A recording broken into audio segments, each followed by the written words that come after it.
Join me as I dig deep to uncover what 2025's top marketers aren't telling you about their ads.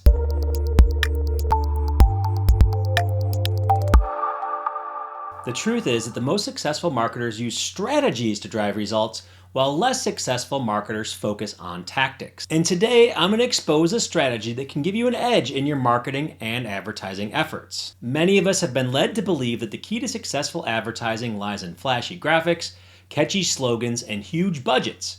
We think that if we just throw enough money at a problem, that it will fix itself. But the truth is that's not how it works. In fact, throwing money at a problem just makes it worse. What you really need is a great strategy. Now, fortunately for you, I gave a talk on how to approach ad strategy, and I'm sharing it with you in today's video. So I am Jeff, and I want to talk about some market-tested ad strategies. Now, a little bit about me really quick. I've been a top 50 PPC influencer many times over the years, and I've managed $20 million on Google directly for these brands. So I've learned a lot on working with B2B brands, B2C brands, local companies, all types of businesses. I don't have specific experience in vacation rentals, but everything I'm going to talk about here will apply to what you're talking about and what you're learning. And there's some strategies that are timeless that you're going to learn from what we have here. So let's go ahead and get into it. Now, the bot framework that I'm going to be teaching you has been resulting in this type of typical performance. Now, this is a slide that Google provided me showing how our clients perform to the typical advertiser in the same industry. And for our budget, by using the methods that I'm going to teach you today, we got 2x the clicks, 33% less spend, and 3x cost savings by just paying attention to what you're doing and developing a culture around experimentation with your advertising. Okay. Now, my company, Measure U, we are the skills, we bridge skills, strategy, and expertise. And what I want to talk about specifically is how to get better results from ads. Now, this is how we mostly start out, right? We have this dream that we're going to be getting ads to be successful. You put money in, you get money out, the perpetual money machine. Just advertise and things will magically happen. But what ends up happening is it's not this Zen-like picture. Very rarely do we get this picture of Zen. What do we get? We get the reality that everything that we dreamed of happening didn't happen how we wanted it to. So how do we get past that? How do we get past this tangled mess of a bunch of different campaigns that may or may not make sense, a bunch of different recommendations from your Google representatives, all these things that you're not really going through? Well, the reality is that if you look on LinkedIn, Google has 25,000 people whose job title involves sales, selling you on more advertising, basically to make more money for them. And you'd think, okay, well, they have way more people helping you with support, right? There's way more people that are there to support you. No, there's about 6,500 people at Google who actually do the support. And so they are incentivized and they want you to get okay results, but they want you to keep on advertising, but they're not really incentivized to support you. So you need to learn techniques, frameworks, you need to attend talks like this in order to get the real of it, right? And that's what we're going to talk about here. And our goal is to make ads for you more consistent, more predictable, and more profitable by following this framework. And the key to this whole thing comes in the transformation. Okay, you want to transform what you're talking about from just general, dream scenarios, thinking that it's going to be predictable, but it's not, to getting the results that you're looking for. So let's talk about it, okay? And we're going to do it step by step by talking about this thing that's called the bot framework. So you might hear bot and say, okay, what does that mean? Does that mean just give it to a robot? Does that mean that you're going to automate everything that you're doing here? Actually, bot is an acronym, and it stands for build, optimize, and transfer. The final step is actually where you can hand things over to AI, to machine learning, to some of these algorithms that we're talking about, but you need to have the fundamentals in place before that's going to work. And so we want to walk through this step by step. So here's the bot framework. I'm going to be talking about each of these steps individually. You can take a picture if you want to of it. I'll give you a second to take a picture of it, but I'm going to go through each one of these things so they mean something to you. Okay, so the first step is build, and the first step is to do projections. Now, before you spend any money on advertising, you want to get on the same page with your business, with your company, clients, whoever you're doing this for, as to what is the expectation here. Now, I created a resource. It's called our Google Ads Budget Calculator. It's something that's been downloaded tens of thousands of times. And just so you know, there's about 10 resources that I'm providing you here. I'm going to give you a link at the end so you can download them all and have access to everything. So unfortunately, I don't want you to have to like write in these weird, obscure URLs. So there's going to be a link at the end that has everything. Okay, and if you want, you can get my presentation as well. So this calculator, what you do is you give it some inputs. You say, how much do you want to spend? What's your conversion rate going to be? How much are you going to spend per click? And it will give you some ideas as to how many leads you're going to get, how many sales you're going to get, and it helps you understand what's possible. And what you can do is within about 30 minutes, you can say, advertising is going to work well, it's not going to work well. You can make adjustments and improvements, and you can say, oh, yeah, this is what our plan is.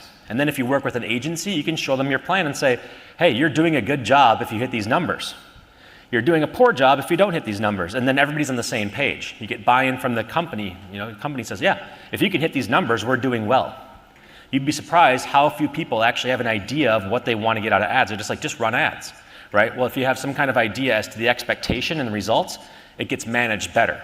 Every single person along the way manages the process better because they know what they're trying to hit. They know the number they're trying to get to. So step number one is to do projections. Come up with some kind of idea as to what you're expecting to get out of this thing. And this is very inexpensive to do. It's free. I mean, you basically just put some numbers into a spreadsheet and then you have it there. And before you spend money, it can save you a lot of money because you're not going after the wrong things. Most communication problems happen because not everybody's on the same page. Next, activate. We need to activate what we're doing here. Now, most advertisers, when they're first starting out, or if they follow Google's recommendations, they have a single branch thing. It's like, if you sign up for Google Ads today, it will say, give me a campaign name, ad group, put some keywords in there, write one ad, give me your credit card, and you're advertising in 15 minutes or less. They make it so easy to sign up, but they're not giving you the full picture. Right? Is that really healthy to put all your eggs into one basket? Probably not. So a healthy structure, and this is all I can fit onto the slide, has many branches, has many things you're going after. Because the reality is, most advertising will not work. At least 8 out of 10 things you try are going to fail. So you might as well have a bunch of different opportunities so that when you get rid of the 8 out of 10, you have the 2 that work, then you can amplify that with your budget. Makes a lot more sense than just trying one thing and then either it worked or didn't. It doesn't need to be binary when you have granularity. Okay? Now, many advertisers are reporting success using something called Performance Max, and you might have heard about this. I'm sure you've seen it if you're in Google Ads. Some are saying they're getting higher. And basically the idea behind Performance Max is Google wants to sell you on doing all the work for you. Put everything into one campaign, put all your assets in there, and we're just going to choose automatically where things go. And I do think this should be a component of your advertising, but it shouldn't just be the only branch, right? I wouldn't just make that my only branch, the automated stuff. You want to try to get the fundamentals in place. You want to try to get everything else in place as well so that you can say, hey, is this working or not? Because anecdotally, many people report 50% declines when they use Performance Max. Other ones say 100% improvement. So it can be either way. It's like basically a coin flip. Either it's going to work for you or it's not, right? And so you have to have some hedges. You have to have some other ways to do it. And by creating a full-out structure, that allows you to have things that you can turn off and things that you can amplify. Now, the other thing is, a lot of people think that the first step you should do in advertising is to amplify, and I just don't believe that. I think you need to get the fundamentals in place, then you can spend more money as you go along. And I'm going to show you how you can think about that, even starting with this next topic. There's also a method called Hagakure that Google recommends, and it's basically saying, just give us everything, and then we'll figure it out for you. So that's, everything's moving towards simplicity, but I wouldn't start with simplicity. Simplicity is something you can graduate to getting to, okay? So we're going to talk about how you graduate to simplicity in a little bit here as we go through the steps. Okay, the final part here is the soft launch, and that is just spend a little bit of your money on this thing to test the market versus all of your money. Now, this is the second resource we're sharing with you. It's a checklist. It's like a 4-page checklist that goes through each step by step what you should be paying attention to before you launch. And one of the things I recommend in here is do about a 10% of your budget, maybe 20% in your soft launch, just to see what's happening. So don't put all your money in there and blow your entire budget for the month on day one. Spend a little bit, see what Google's favoring, see what's happening, see what the market conditions are, how the market reacts, and then you have the ability to keep on going. And then after that, you can pause things that aren't working, you can turn stuff off. There's no penalty for turning things off. It's actually the best thing you can do, because every time you turn off something that's not working, It's money you don't have to spend. And that money automatically gets allocated to your other ads, to your other ad groups, keywords, and so on. Okay, so that's what a soft launch is. Now, when you add these things together, it creates an acronym called PALS. So the first step is you build to get your best friends in place, your PALs. And this is where everything in dream mode is your PAL. Basically, you create this structure, and you're like, this is going to be amazing. And the reality is, it never is, right? Once you launch that, some things are going to work really well, some things are going to work poorly. You turn off the things that are not working, and you deal with the reality of, we actually have some stuff that's going pretty well. Now, some of your campaigns are going to be great, maybe 2 out of 10. Some are going to be okay, and some are going to be dogs. Now, dogs is like a technical term, right? It's not really a technical term, but I'm going to explain the meaning behind dogs here in just a second, okay? So first of all, there's 2 major things to consider with advertising. This is any advertiser, any industry. And this is called the BCG matrix. And there's market growth rate and relative market share, okay? And on those axes, there's how much money you're spending, low cash usage, high cash usage, and then there's low cash generation, high cash generation, okay? That's what the 2 axes are here. And if you don't spend a lot of money on it, if it doesn't make money and doesn't spend money, we call it a dog. Basically, the dog is like, it's just sort of like there. And maybe 2 out of the 10 things you launch, you think they're going to be good, but they're total dogs. They're not something you need to pay attention to. They don't really do you a lot of good. Okay. Now, so I say these pals aren't always your buddies. And I had to insert this meme. Once I started talking about dogs and buddies and stuff like that, I had to take this one that I found on the internet. So it's a little humor to go into here. Okay. So most of your advertising efforts are going to be question marks. A question mark means you don't know if it's going to work or not. You might be you haven't made money off of it yet, but you think it has high potential.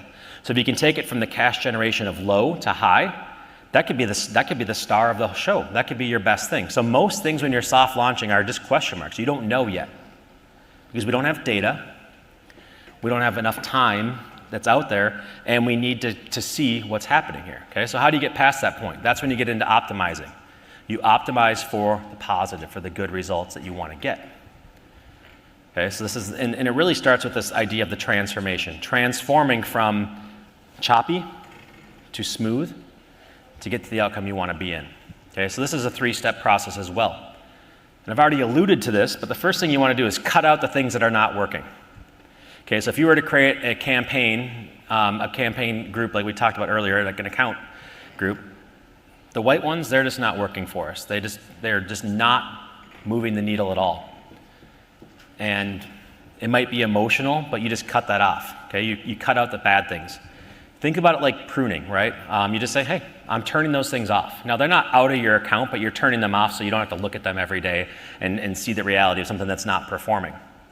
Now, it doesn't mean that they're gone forever. It just means that it's not part of your current plan, and you can incorporate some learnings into something else, and we'll talk about that in the next step. And it's like weeding a garden. When you weed a garden, some of the obvious things, like if there's a dead branch, you should cut it off because it's sucking resources away from the rest of the tree or from the rest of the plant you have. And this is something that you can do every single day. So this is the 3rd resource that I'm sharing with you, and it's just a checklist. And this is basically saying what role in your organization would need to do things and then the frequency they would do it. To get the results you're looking for, most things should be managed daily until you get to the 3rd step of this framework, which is more predictable results. Okay? So you can download this one as well. Next step, organize. So when you cut a bunch of branches, things sort of grow out of whack, right? They grow in the wrong direction, so you want to organize this thing back to the reality you're in now. And so you look at our structure, okay, we got rid of these white ones, well then maybe some things get absorbed in these campaigns. We have a simpler account structure. This is what Google tells us to do anyway, right? But they're telling us to start with a simple account structure. I'm saying you graduate to a simple account structure. You earn that right after you've tested a few things in the market and see what's happening. And you have this structure that might serve you better. And this is where you might want to eventually get to this point. If Performance Max is working for you and giving you your goals, that might be all you need for a while. That might be the main part that you spend your money on, is just doing that campaign because it's working. Okay, you've earned that right, and this is, you've heard of like the Pareto principle, which is the 80-20 and things. That's essentially what you're doing here. You're just cutting out the 80% that don't give you any results, and you're sticking with the 20% that give you 80% of the results. Now, if you take that 20% and you amplify it, you're going to get 160% of the results. You're gonna get way more, right? Because you're riding the hot hand. That's what scale is to me. Scale is like something you earn, not a right. You earn that right to scale, okay? And this is what you wanna scale. You wanna scale the winners, right? We don't wanna put money into something that doesn't work. We don't wanna put money into the dogs or even the question marks. We wanna have proven winners. The cool thing is that when you get that working, you might find that you spend more. Even though you restructured your campaign, you still find some stuff isn't performing as well.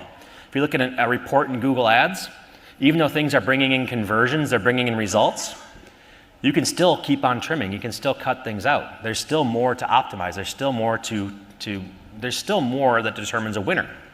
Because something that gives you a 10x return on your ad spend should be amplified as much as possible. Something that gives you break even, a 100% return, like you spend $1, you make $1, I wouldn't put a ton of budget into that, right?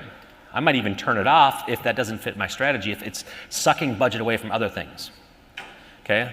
Ads have a hard cost and they have an opportunity cost, and you have to balance those things. You have to balance that opportunity cost of putting that money somewhere else.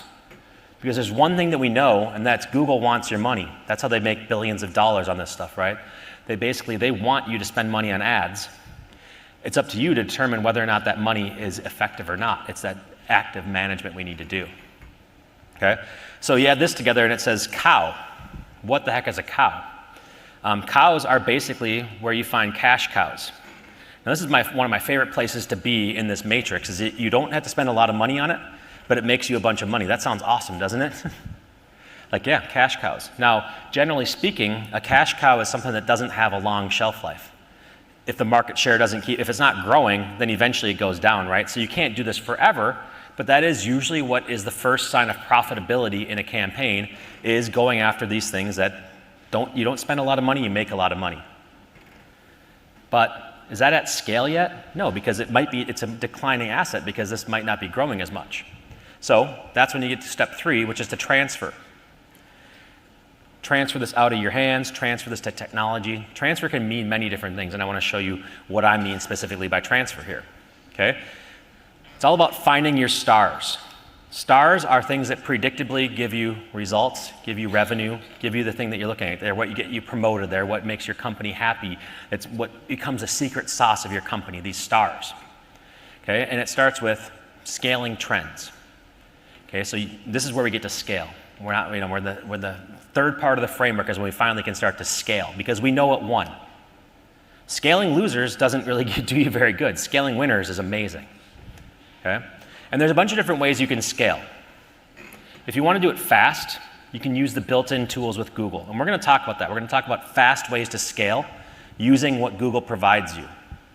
There's some awesome stuff inside of Google Ads that you can use once you've proven that you know what a winner is and that you can get winners with advertising.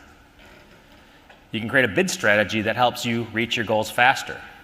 Okay, there's these different types of bid strategies, automated bidding. They have one called smart bidding. They have a bunch of different names for it, but ultimately they do some very similar things. If you want to increase sales or leads, they have bid strategies that will help you increase your sales and increase your leads. If you want to increase profit, there's bid strategies that will help with that.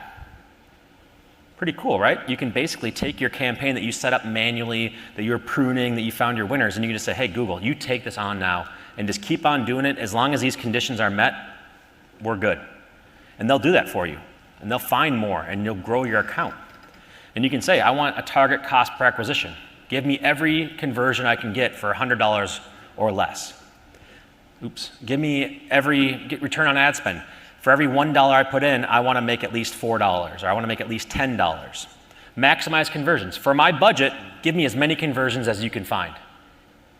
And they're better at finding them than we are. They're really good at this.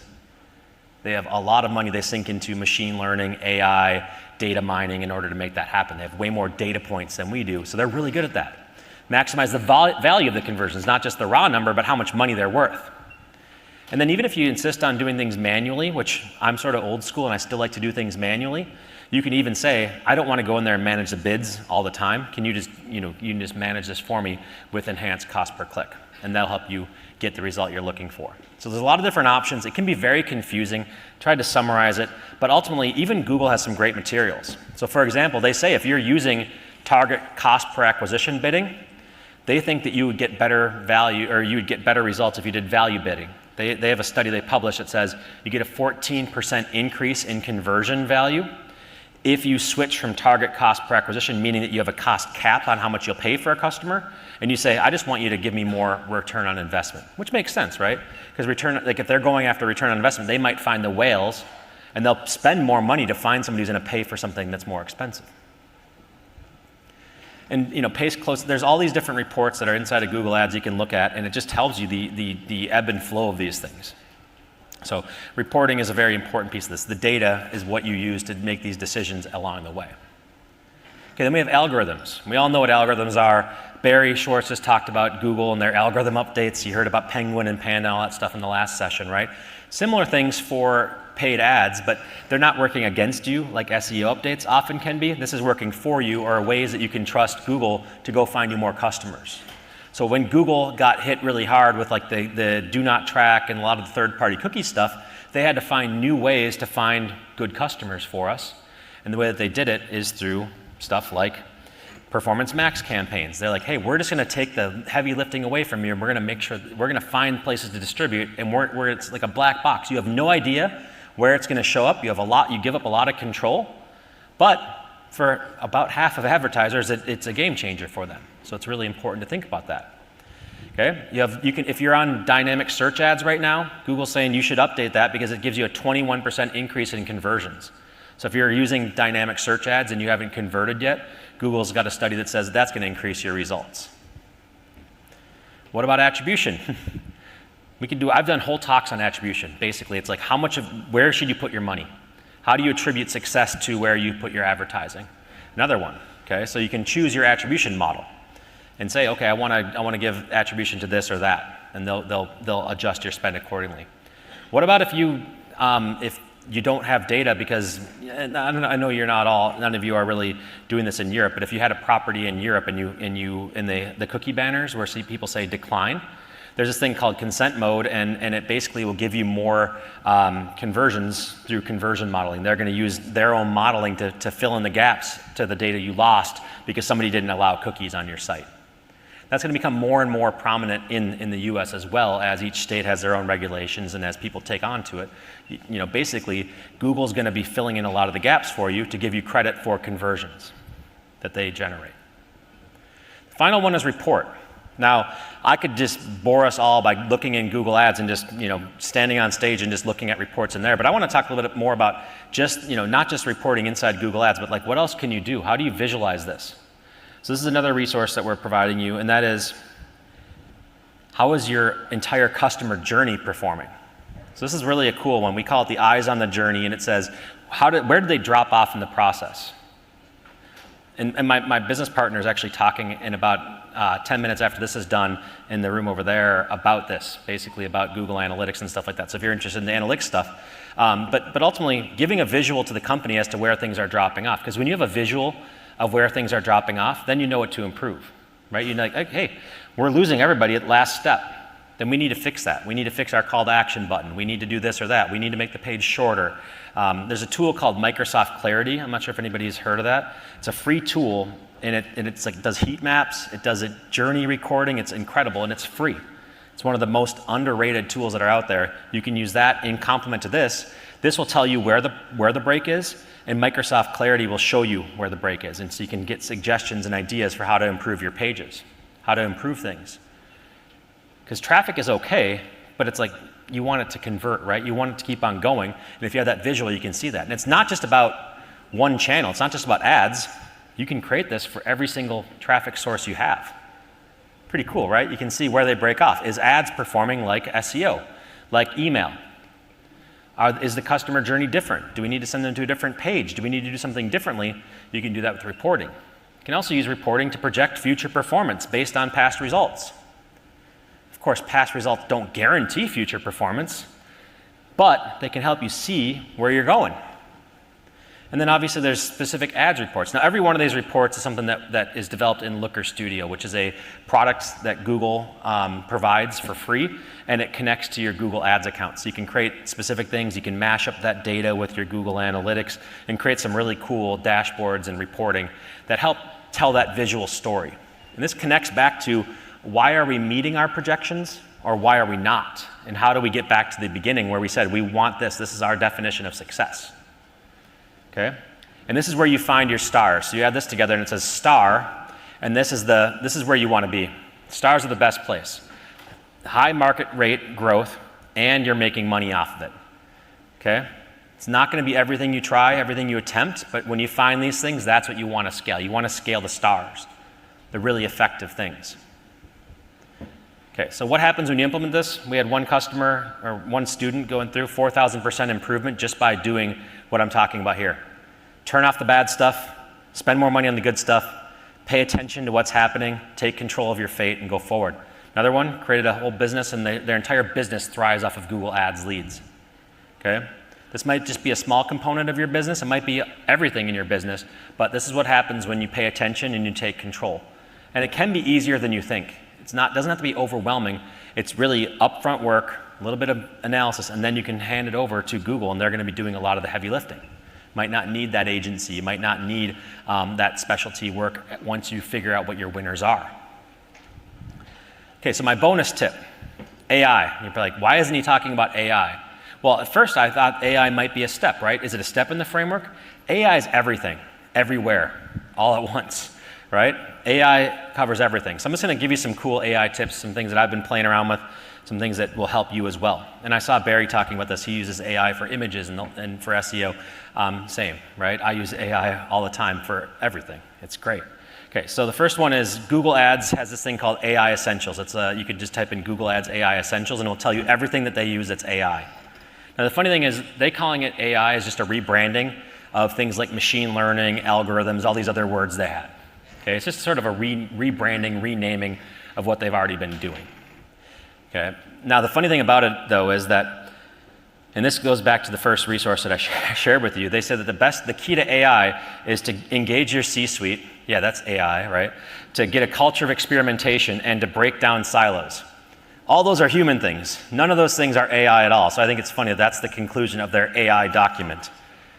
But your stock price doubles if you use the word AI in anything, right? So you have to do it. I actually created this template, and you can push this into ChatGPT, and it'll tell you the structure for a Google ad. You can put your own description in there. It gives guidelines. You just describe your company, and it'll spit out Google Ads for you. So this is one of the resources we're giving to you too at the end. So you can just use this template, and it will create ads for you. You make your adjustments, and you have to work is out of the way. For me, AI is the first draft of everything. I write what I want, I send it to AI, they send it to me, I fix it with my expertise and domain knowledge, make it sound like me, fit my standards, and then I go forward, as opposed to having maybe a junior person in your company do all that stuff, and then you're like, this is really bad. AI is actually pretty good, and then you adjust it as you need to. I have this thing called Prompt Chef. That's one of the resources that you can get at Measure U. And I use this for like writing landing pages now, writing email marketing. I use it for social media posts. I have a bunch of social templates you can use. I use it for everything. Blogging, you can do whatever you want to. I just put everything in there, put it into ChatGPT or Claude, and it spits out a good result. I clean it up, and it reduces the time to create stuff significantly. So that's another one that you can check out. And this is an image that I created with AI. So what I did is I said, give me a guy in a chef hat that says GTM Cookbook. This is one of the things we had. And then I used this tool called Face Swap, Insight Face Swap by Pixie.ai, and put my face on it. And you can create stuff that looks like you, even though you didn't have to do a photo shoot. This might not apply as much in the vacation rental industry because you're not necessarily highlighting people's faces or whatever, but there are things you can do as well. Like, you don't want to create listing images that are false, but there's things you can do with this to just clean things up, or maybe it's on your own website. A lot of people are switching, instead of using stock photography, they're using AI. And why wouldn't you? It's free, and it gets the job done. So I like that a lot. And then you can even do videos. Now, if I could click on this thing, I would. But I created this video of me in my speakeasy in my basement, and I recorded it once, and then I can type a script, put it on there, and it will create a full motion video of me saying something in my voice, and I didn't even have to do it. So this is called HeyGen. Has anybody seen this before? Yeah. HeyGen's super cool, and you can create it for videos. So if you wanted to do a virtual walkthrough of every property on your landing page, because that's where people are dropping off, there's no video, and like video's a pain for you to produce, this might be your first pass. You could actually go to the property. You basically, all you need to do is hold your phone and talk into the microphone, say anything you want to for about 2 or 3 minutes, and it will create this avatar for you, and then you can use that to do the video. So you can actually just read through the entire property listing, have that video, and it will look like you created that on the spot.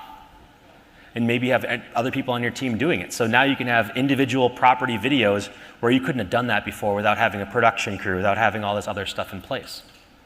Right? There's so many doors that are opened up through AI that just make the overall process better. The assets you have are awesome, and they're all readily available.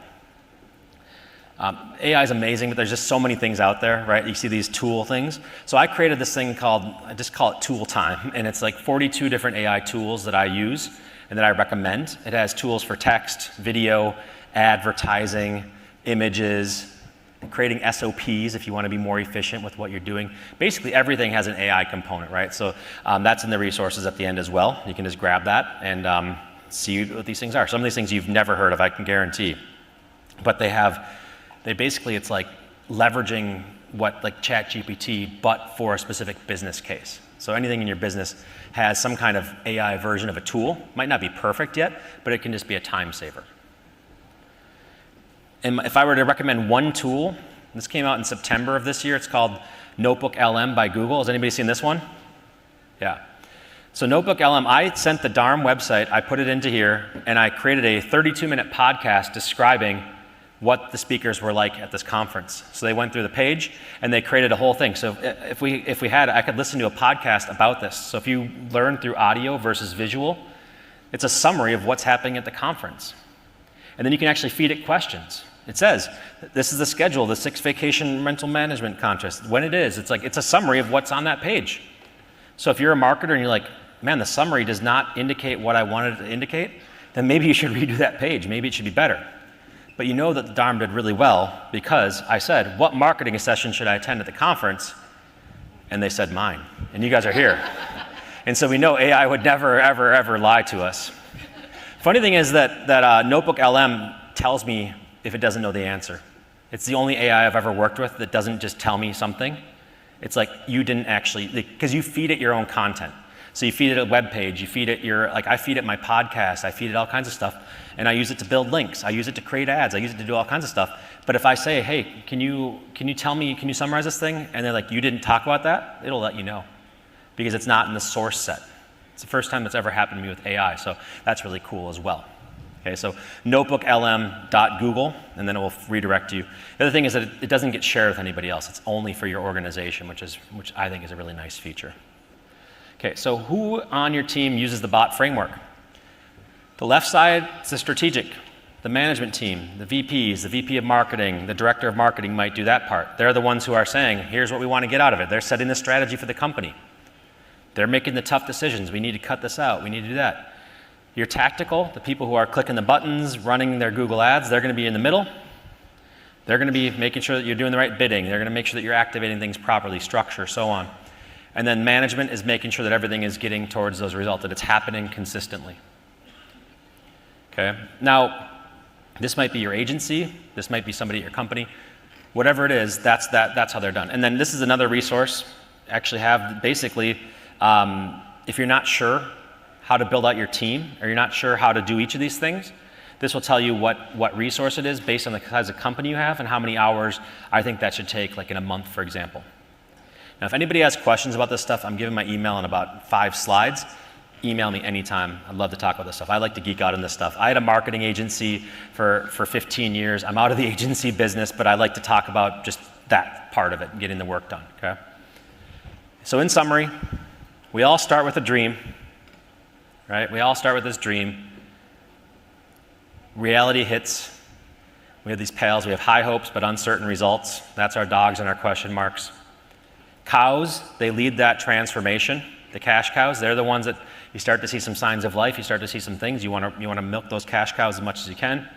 And then finally, your stars, that's when you're getting that predictable result that you're looking for. Okay? So it is work, it is a process, but it's an easy to follow process. And basically, if you do this thing, you will get better results. If you start thinking scale alone, if you start thinking with the end in mind, but you don't do the work, you'll probably not like the results you're getting and say that advertising doesn't work, but ultimately you have to work that process. So that's all. Thank you so much. You can go to that URL or scan the QR code, and that's going to give you a link to our community where you can get all these resources. We have like 40 different free resources around advertising and analytics right inside of there. So thanks, everybody. So what's the takeaway from all this? You need to know your numbers, establish a strategy, and spend a little bit of money before you can scale your campaign. Then once you know it's working, you get to do the fun things like optimize results and leverage technology like AI to get even more from your efforts. And this is something that we go in depth on over at measureu.com inside our community. And not only that, but that's what we teach inside of our in-depth Google Ads and Meta Ads courses. So check all these out in the description to see what we have to offer. Thanks for watching, and don't forget to like and comment below if you want to learn more about the bot framework. And if you want more in-depth marketing tips and strategies, especially with an AI twist, be sure to subscribe to this channel.